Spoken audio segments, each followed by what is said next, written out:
Hey, I'm John Greaves III. I'm the founder of Garage Gym Life, and I'm here with my guy Frank Bisson.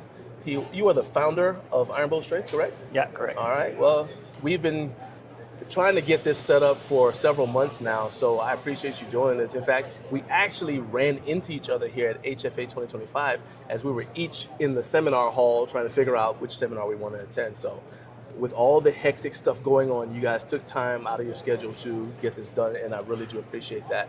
So let's just start off with, we see all your stuff that's behind us here. You got some really cool equipment. My wife and I were kind of fanboying and fangirling over your plates. But tell me, what are you most proud of that Iron Bowl Strength has accomplished since you guys started to add building lifting equipment to your established catalog of lifting accessories and lifting gear? What makes you proud? I think bringing manufacturing in-house was a big step, and I think it's a step. Building the facility in Canada. Building the facility, bringing back all the steel products manufacturing in-house. So we used to sell racks. We started actually selling racks, I think, prior to COVID, but everything was outsourced within Canada to suppliers. So laser cutting was a certain supplier, and then we were bringing it back, welding it, sending to a paint shop, and then bringing it back, packaging, sending. So yeah, like that was how we started in the, I guess, rack industry. Okay.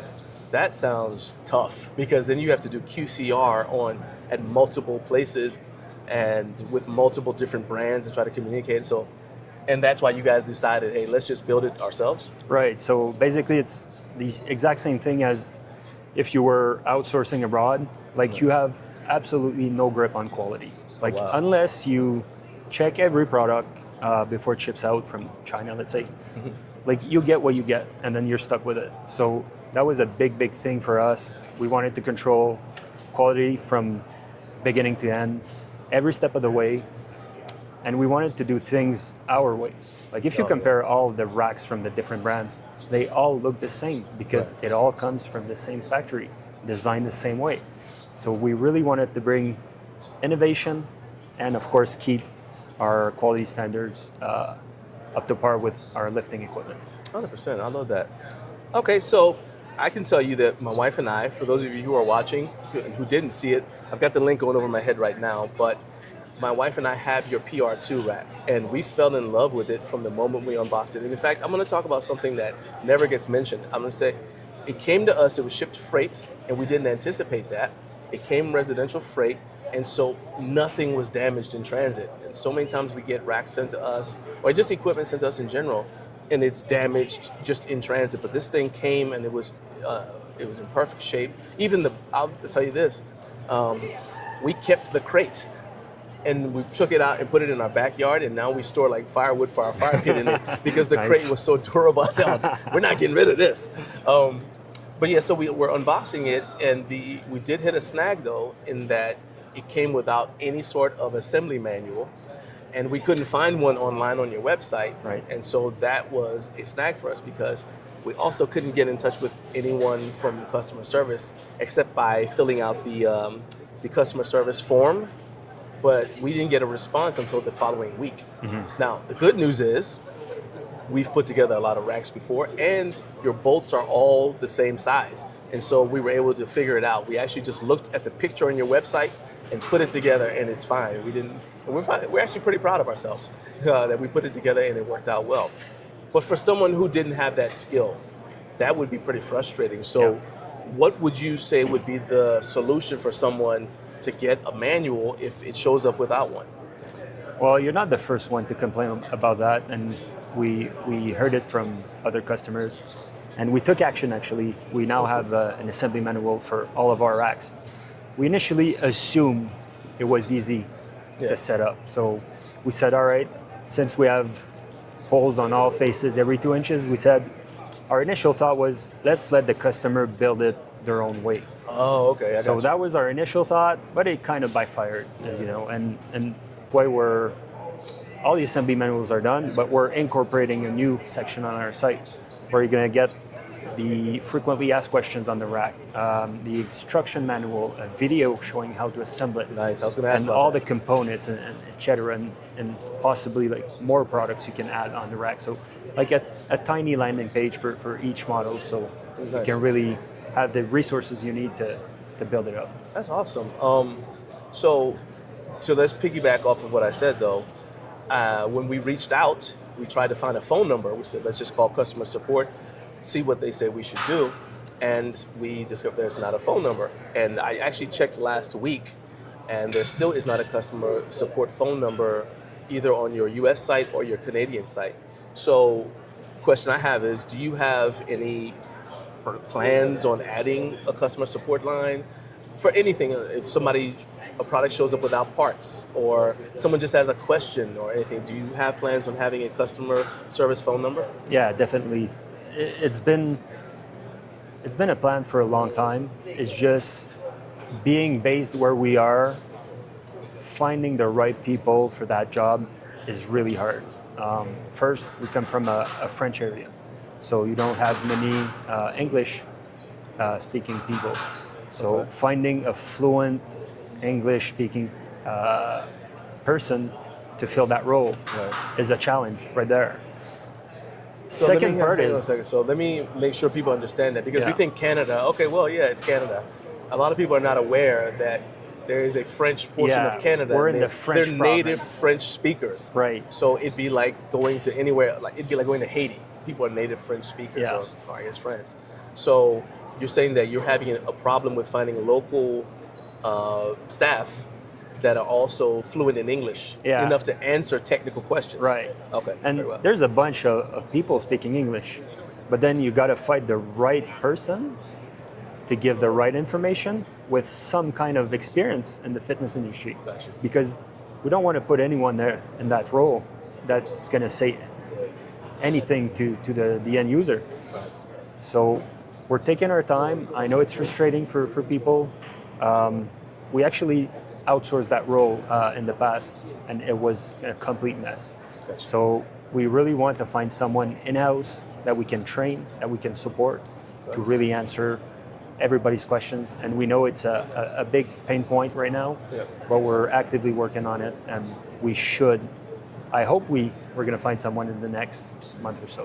All right. So if you are a strength a student in strength sports, maybe exercise physiology student getting ready to graduate, maybe, and you're in Canada, maybe you hit up Frank at Iron Bull Strength, and he might have a job for you just to Right. get you started.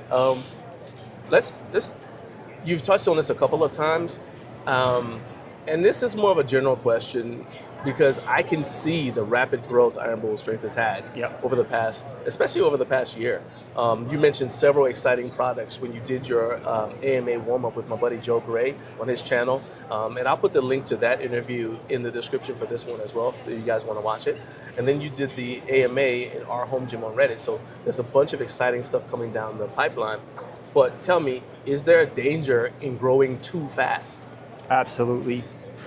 Growth comes with challenges. And I think we're pacing ourselves right now because the faster we try to go, the more errors and the more things we forget and we leave behind. Yeah. First example, customer service. Like, coming out with products is easy, but building all the processes around the product, building the resources,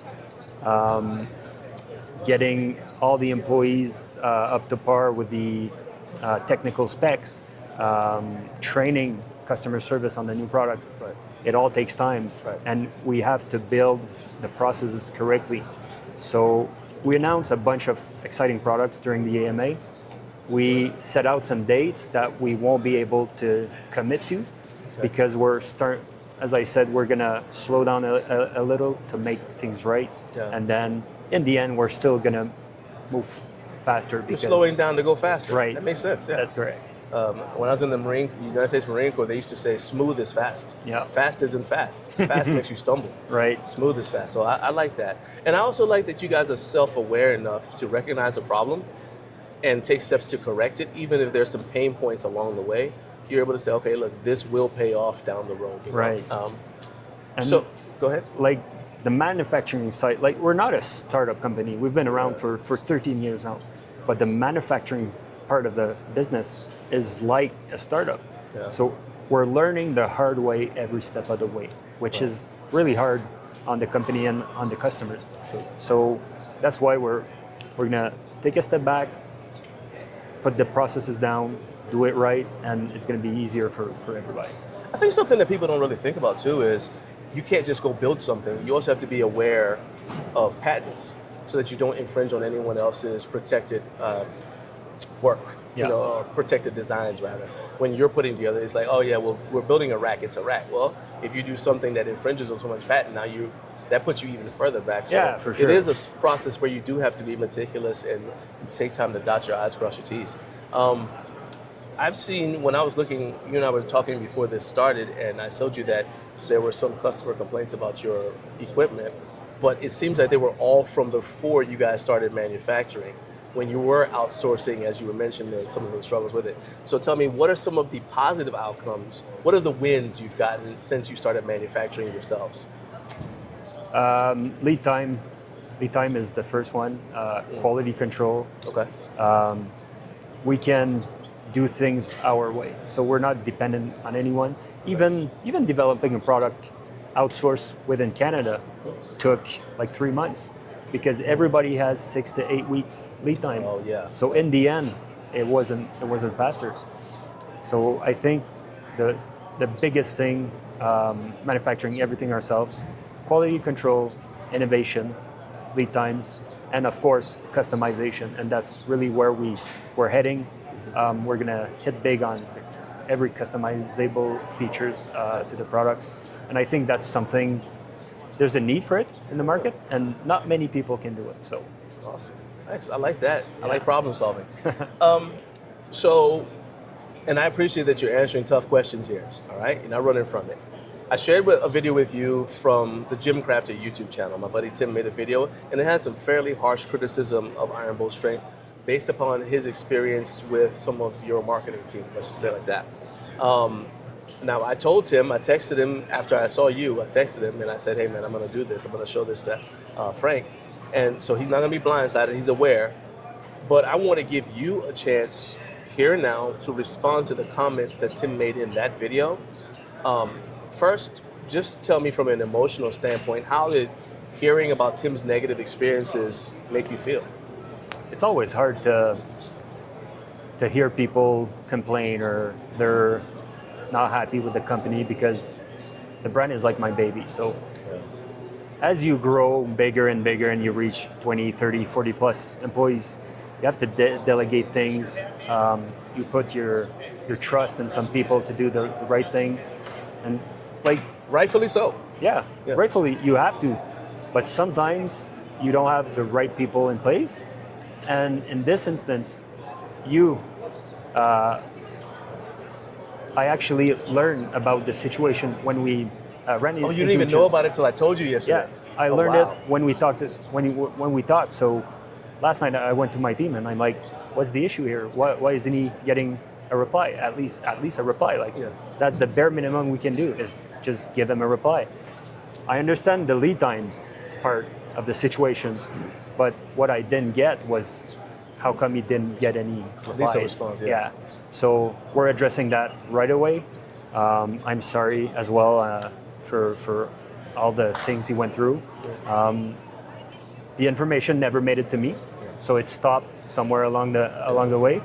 But the lead times, I can explain, and Sure. It comes back to what we were saying. Like when you want to grow fast, you're sacrificing some processes, and in that case, we didn't want to send an unfinished product, and we really wanted to send him something that's exciting.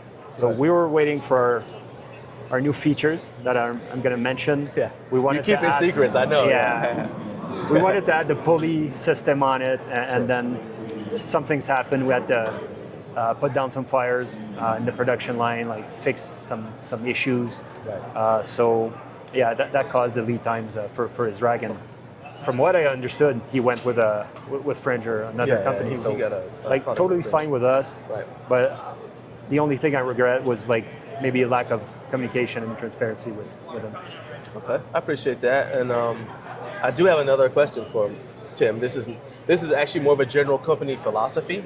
I got an answer before, but I want to hear from you directly what your answer is to this question. So, Tim was asking about your commitment to, or our perception that you are committed to only racks with 5/8 inch holes, as opposed to racks with 1 inch holes. So that is a big deal to the home gym community because, quite frankly, most of the attachments are made for 1 inch holes. So if you want to get attachments from other companies, and I've seen that your rack is compatible with attachments from multiple companies, but they all have to be 5/8. Yep. Right. So what do you see as the major advantage in not having a line of 1 inch hole racks parallel with the 5/8 hole racks? Right. It all comes down to the direction we took 6-7 years ago. Okay. When we came out with the racks, the ecosystem was bigger in the 5/8 hole than the 1 inch hole. Right. And then we developed on that, and then since everything was outsourced, it took such a long time to catch up to what the competition was doing. And then when we started the factory, we just wanted to finish the 5/8 ecosystem. But we're hearing more and more, like with time as well, other companies are developing the 1 inch attachments, and 1 inch attachments are a little more premium than 5/8 usually. But 5/8 is more affordable, so you get the two different perspectives. But we do have something really cool. I'm not going to say it, unfortunately. I don't want to spill the beans. I told you he's keeping secrets. But I'm going to show you right now. Okay. This is where you said you want to see my rack. Okay. Right. All right. Okay.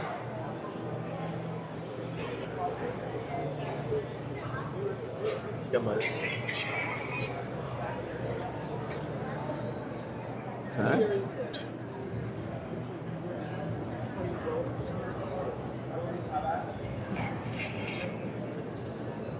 Oh wow. Oh.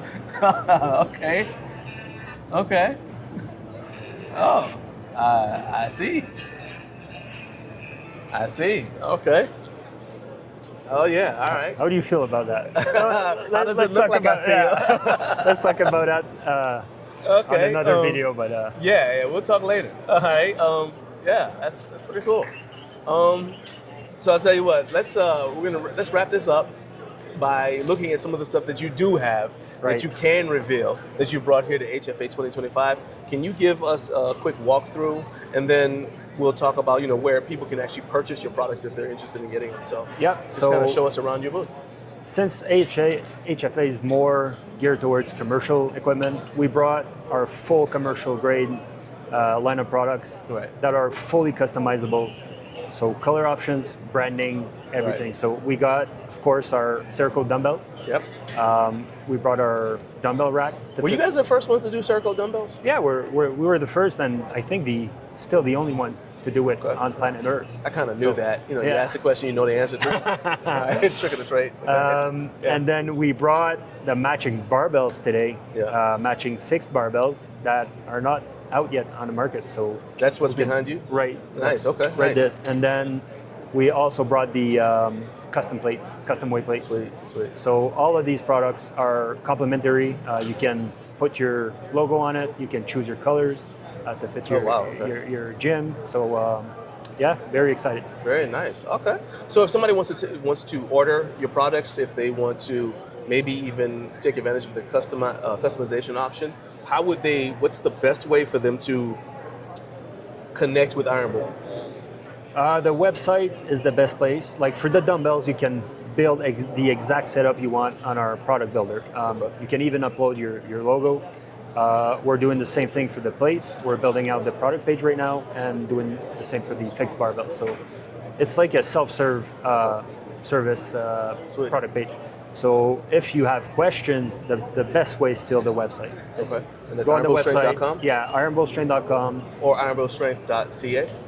It's ca.ironbullstrength.com. So it, like Canadian, it will take Canadians automatically on the Canadian website. Okay. But yeah, reaching out on the contact form or just sending us an email at support@ironbullstrength.com, and we're gonna get to you. Even if I know sometimes emails can fall through the cracks, but we really we pride ourselves on answering within 24 to 48 hours. So Awesome. it's a big thing. All right, Frank, thank you for being here, answering tough questions. I got to get you on my show pleasure. on Friday morning, man. Glad we bumped into each Yeah, other. it was awesome. All right, thank you.